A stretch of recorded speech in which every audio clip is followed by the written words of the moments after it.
शिवाजी महाराजांचा पुतळा साकारणाऱ्या शिल्पकारावरून माजी मुख्यमंत्री पृथ्वीराज चव्हाण यांनी खळबळजनक आरोप केलाय। शिल्पकार जयदीप आपटेला कोणी पळवलं असा खळबळजनक आरोप चव्हाण यांनी केलेला आहे।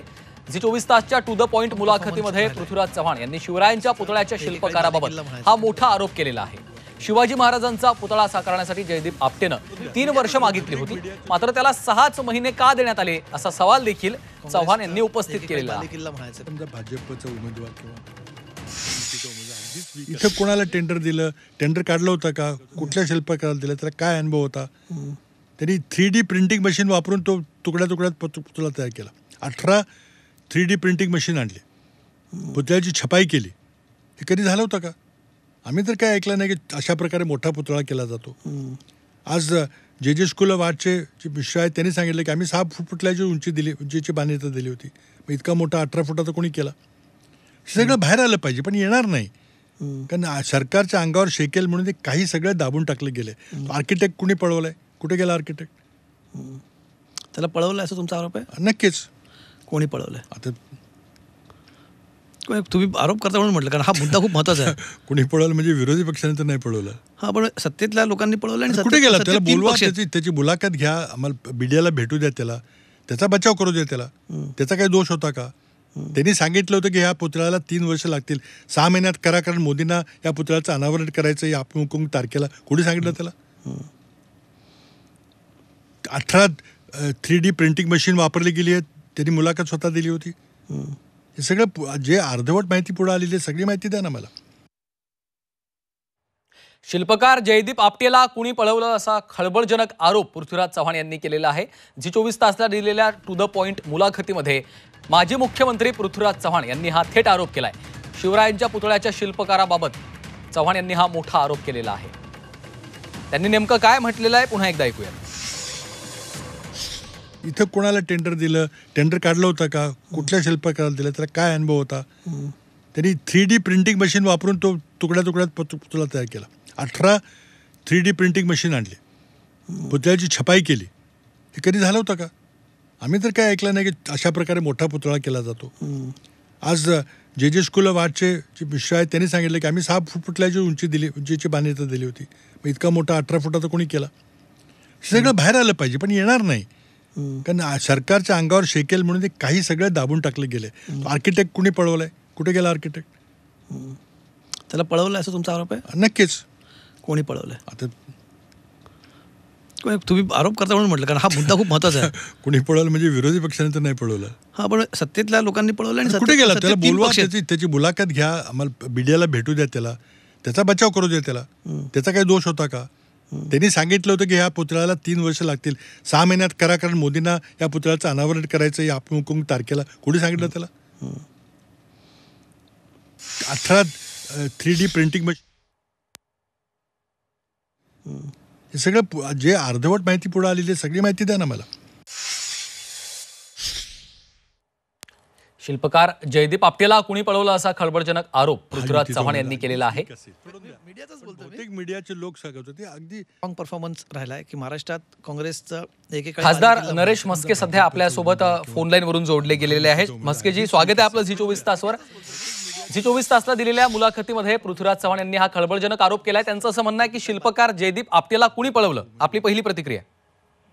त्यांना माहिती कोणी पळवलं, त्यांना विचारावं कोणी पळवलं, त्यांना माहित असेल तर त्यांनी सांगावं किंवा जयदीप आपटेला कोणी पळवलं त्यांनी सांगायला पाहिजे ना। पोलीस तपास घेत आहेत, त्याचा आर्किटेक्टला पकडलं, त्याला त्याचाही शोध घेत आहेत। त्यांना माहिती असेल तर त्यांनी माहिती द्यावी। ती माहिती कशाला लपवतायत? फक्त राजकारण करायचंय त्यांना। त्यांचं असं म्हणणं आहे की 3 वर्ष मागितलेली होती जयदीप आपटे यांच्याकडनं या संपूर्ण कामासाठी, मात्र त्यांना 6 महिन्यात हा पुतळा करण्यास सांगितलं गेलं। हे कोणी सांगितलं हे देखील तपासलं पाहिजे। बघा, ह्या गोष्टीबद्दल मला काही कल्पना नाही किंवा 3 वर्ष मागितलं होतं का त्यांनी 1 वर्ष मागितलं होतं। जी गोष्ट चुकीची आहे, निषेधात्मक आहे, ती निषेधात्मक आहे ना। त्याच्या माफीला म्हणजे त्याला माफी नाहीच आहे ना। त्या पुतळ्याच्या जर त्याची चूक असेल, शिल्पकाराची चूक असेल आणि कोणाची चूक असेल तर त्याला माफी नाहीच आहे। त्यांच्यावर कारवाई व्हायलाच पाहिजे, त्याच्यावर कारवाई करणार आहेत, त्यांच्यावर गुन्हा दाखल केलाय। परंतु केवळ छत्रपती शिवाजी महाराजांचं नाव घ्यायचं आणि राजकारणाकरता पुतळा पाडला म्हणून बोंबलायचं हे योग्य नाहीये. मस्केजी, त्यांचा जो मुद्दा एकंदरीत निवडणुकीच्या तोंडावर पंतप्रधानांच्या हस्ते अनावरण होणार होतं म्हणून घाई गडबडीमध्ये हा पुतळा बनवला गेला, अनुभव नसताना देखील त्यांना काम दिलं गेलं, मग हे कोणी दिलं असा त्यांचा थेट सवाल आहे. बघा, ते काम नौसेना यांच्या मार्फत दिलेलं आहे आणि म्हणजे आर्मीच्या मार्फत काम दिलेलं आहे. हे काम काही शासनाने दिलेलं नाहीये. त्यांना जर आर्मीवर टीका करायची असेल तर त्यांनी आर्मीवर टीका करावी खुलेआम. हे नौसेनाने काम दिलेलं आहे. बऱ्याचदा आपण जेव्हा रेल्वेच्या हद्दीत काम करतो तेव्हा रेल्वे काम करते, आपण नौसेना याच्या हद्दीत काम करत असतो समुद्र किंवा या संदर्भात, तर नौसेना काम करते, JNPT काम करते. तर हे इतर जणांना काम करून द्यायचे. महानगरपालिकेच्या हद्दीमध्ये जरी रेल्वेवरती ब्रिज बांधायचा असेल तर जेवढा रेल्वेचा एरिया असतो तेवढा रेल्वेच काम करते, महानगरपालिका काम नाही करत, त्यांना परवानगी देत नाही. त्यामुळे हे नौसेनेने काम केलं आणि त्यांना जर सेना दलावरती टीका करायची असेल तर त्यांनी खुलेआम करावी ना. त्यांनी काम केलं त्यांच्यावर टीका करावी, त्यांच्यात हिंमत असेल तर. राज्य शासनाचा काय संबंध त्याच्याशी, त्याच्यावर टीका करण्याची? निश्चितच नौदलाने काम केलेलं आहे, त्याचं त्यांच्या मार्फत केलं गेलेलं आहे. नरेश मस्केजी, धन्यवाद. तुमचा मुद्दा समजला, धन्यवाद. तुम्ही 24 तासची बातचीत केली त्यासाठी. तर आपण पाहतोय की शिंदे गटाचे खासदार नरेश मस्के यांची ही प्रतिक्रिया समोर आलेली आहे. पृथ्वीराज चव्हाण यांना माहिती असल्यास त्यांनी सांगावं, त्यांनी पुढे येऊन या संदर्भातला खुलासा करावा असा सवाल शिवसेनेचे खासदार नरेश मस्के यांनी थेट पृथ्वीराज चव्हाण यांना केलेला आहे. झी 24 तासला दिलेल्या टू द पॉइंट मुलाखतीमध्ये पृथ्वीराज चव्हाण यांनी हे खळबळजनक आरोप केलेले आहेत.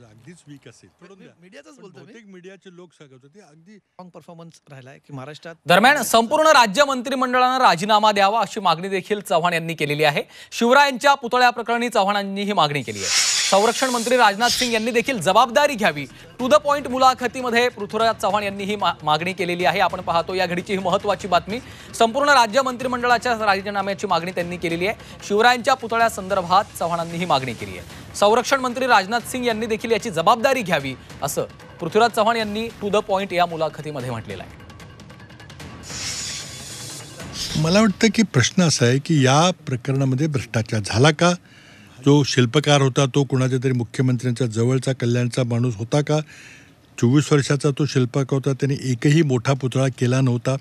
त्यांनी सांगितलं की ह्याला 3 वर्ष लागतील करायला, तुम्ही 6 महिन्यात करा, कारण मोदींना या पुतळ्याचं अनावरण करायचं, हे दबाव तुम्ही टाकला का? हे सगळ्या गोष्टी समोर आल्या पाहिजेत. यामध्ये जर भ्रष्टाचार झाला असेल तर सगळ्या मंत्रिमंडळाचा राजीनामा घेतला पाहिजे. नुसते एकाचा काय घेऊन चालतंय? आणि तुम्ही जर खरंच नेव्हीची जबाबदारी असेल तर नेव्हीचा पॉलिटिकल बॉस राजनाथ सिंग आहेत. एखाद्या नेव्हीच्या कॅप्टनला किंवा नेव्हीच्या लेफ्टनंटवर तुम्ही शिकवू नका ते. आणि भारतीय सैन्याचं मनोधैर्य खच्चीकरण करू नका. याची जबाबदारी कोणीतरी स्वीकारावी लागेल. राजनाथ सिंग बद्दल काय, तुम्ही त्यांच्याबद्दल काय मागणी? त्यांची ते संरक्षण मंत्री आहेत. नेव्हीची जबाबदारी असेल तर शेवटी पॉलिटिकल बॉस कोण आहे? राजनाथ सिंग आणि दुसरे नरेंद्र मोदी.